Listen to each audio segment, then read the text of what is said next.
آداب۔ آج کا لفظ ہے حال زار، جس کا مطلب ہے برا حال یا رونے کی سی حالت، یعنی مزربل کنڈیشن، اور اسے حالت زار بھی کہتے ہیں۔ میرا حال زار تو پوچھا مگر یہ نہ پوچھا کیوں یہ حالت ہو گئی۔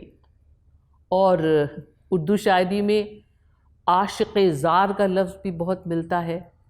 عاشق زار کا مطلب ہے تباہ حال، پریشان یا پریشان حال عاشق۔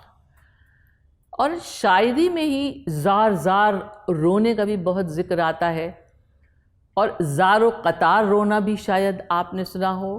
زار و قطار رونا یعنی پھوٹ پھوٹ کر رونا، بہت زیادہ رونا۔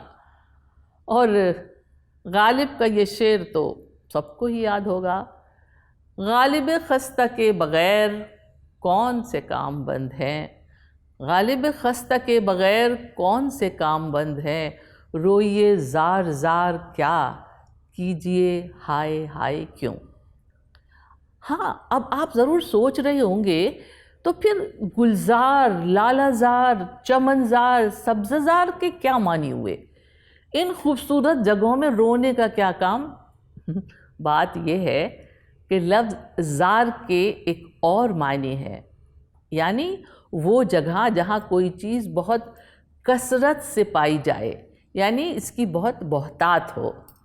تو زار لفظ سفکس کی طرح بھی استعمال ہوتا ہے، جیسے جہاں بہت سے پھول یعنی گل ہوں وہ گلزار، اور سبز زار کے معنی ہے جہاں گھاس ہو یعنی گھاس سے ڈھکا ہوا میدان۔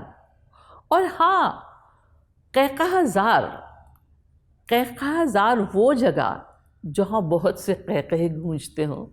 جیسے کہتے ہیں کہ کل شام اس نے اتنے دلچسپ لطیفے یعنی جوک سنائے کہ محفل قہقہ زار ہو گئی۔